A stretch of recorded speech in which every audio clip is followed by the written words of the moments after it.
Hi mga kamadam. Maaga pala ako nagising ngayon kasi pupunta ako ng Angeles ngayon. Bibili ako ng uniform. Para pang malapit ng pasukan hindi na ako makipagsiksikan, Diyos ko.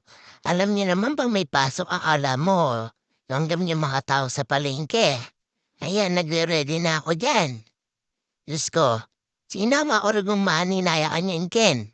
Kuha ko ng pingsut niya sa tingga na umbo. Mukha may pakanyan.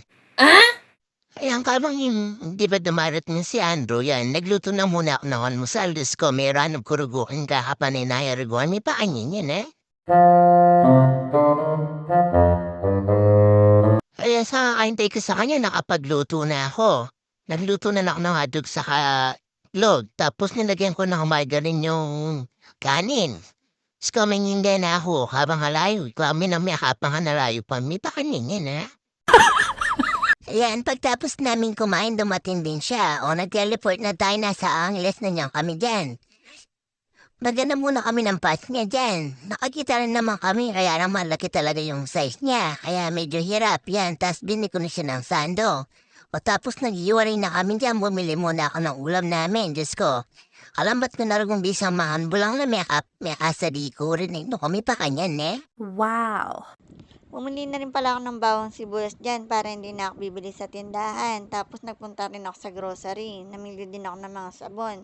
Ang hirap kasi yung pabili-bili ka, lalo ka nang namamahalan. Tapos kumain kami ng baseball. O yan, nag-teleport na tayo, nasa bahay na tayo dyan. Nagluluto na ako ng bulang-lang. Diyos ko, kalambat ko na rin gumisang mga bulang-lang, ne?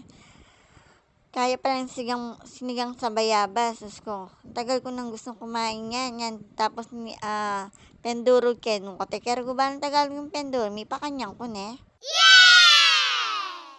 Ang hirap talaga pag nasanay ka sa saltang kapangpangan tapos bigla kang magtatagalog. Diyos ko, kanong yata ni Dani, may pakanyang ko, ne? Ayan, tapos kung nilasaw-lasaw dyan, nilagay ko na ulit para magano ulit yung lasa niya. Tapos yung binigay sa akin na kapaya, yan binalatan ko na. Tapos isasawsaw ko sa suka. Ano ko, nakabisyo ko. May pakanyang ko na. Ayan, binalatan ko na siya dyan. Masarap kasi siya pag sinawsaw mo sa suka. Try nyo. Ano ko na. Manurok pa talaga na. May pakanyang ko na. May pakanyang kayo. Woo! Nakailigan ko na kasi kumain ng papaya mula nung nagkaroon ako ng fatty liver. Yan. Kaya lagi akong kumakain ng papaya ngayon. Saka hirap din ako sa pagano, alam niyo na.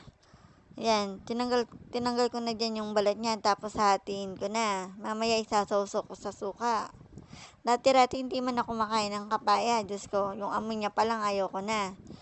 Mula lang nagkasakit ako, Diyos ko. Kung ako muro sakit ako gumang kapaya na, may pakanyang ko na, ay nuko na. Kaya makanyang ko.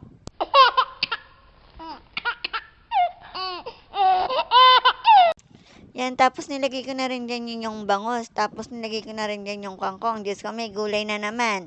Alam niyo na, pag may gulay, ako yung kakain. O, kami pa kanyang yan, eh. Kada may gulay, ako laging kumakain. Diyos ko, kangkong namin na parang kakanan. Tapos, sinangkapan ko na rin pala siya ng ano doon, ng pati saka asukal. Gusto ko kasi medyo matamis. Nakita ko yung pagluluto ng sinigang sa bayabas dun sa ate ko. Pag nagluluto siya ng sinigang sa bayabas, nilalagyan niya ng asukal. Masarap naman siya. O, tapos nag-urong na ako dyan. Kung nakikita nyo. Tapos ko, tingnan nyo naman yung pag-edit ko na slow ko siya. Kaya tingnan nyo naman ako. Akala may slow motion. No, kami pa kanyang ko ne. Ay, no ko ne.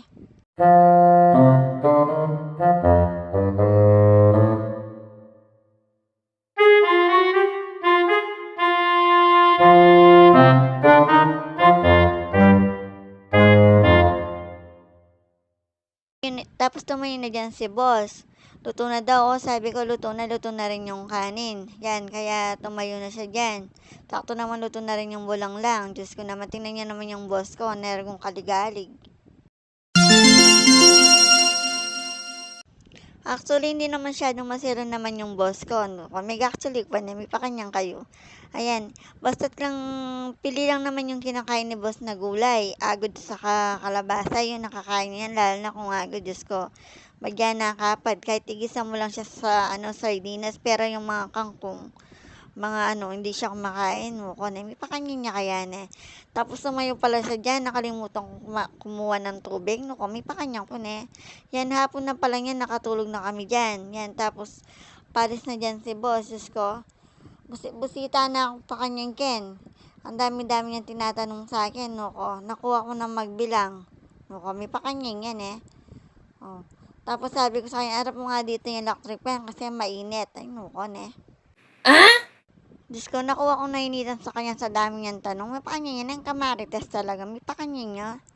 Tapos meron akong binibilang dyan. Nakalimutan ko nung binibilang ko. No? May pakanya ko ne. Pasok na pala dyan si boss.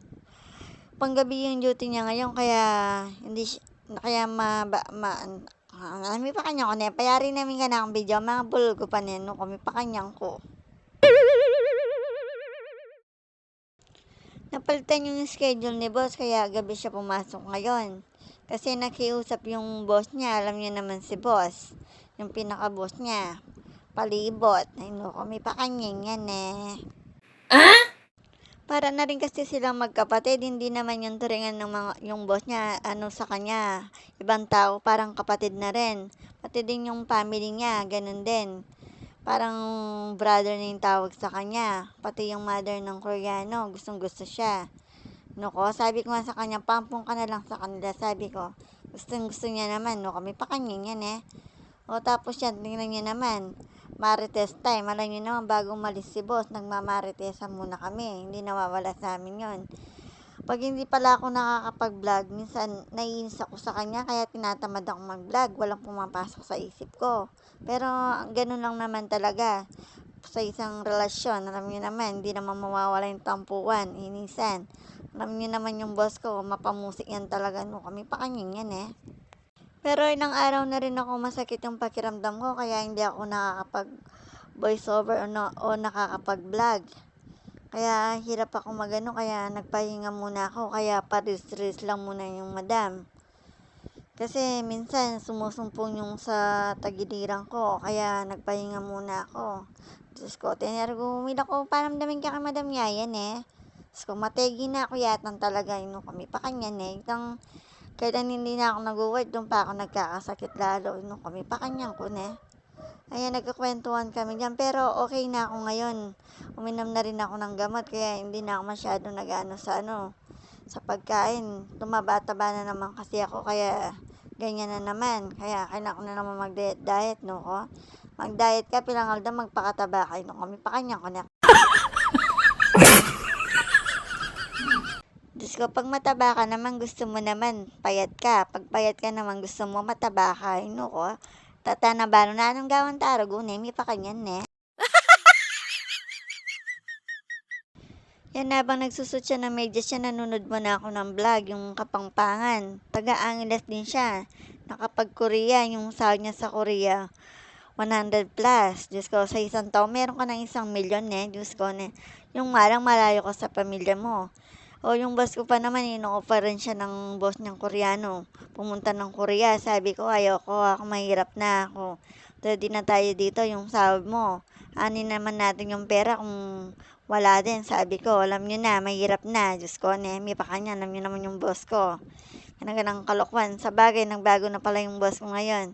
Isang salita lang, alam niya na. No, ko ne. Ayan, tapos nag-ano dyan, tapos sabi niya sa akin, sige nga, na-try ko, ayoko, sabi ko, hindi, na-joke lang, alam niya naman ako pag sinabi kong ayoko, hindi na siya magpipilit.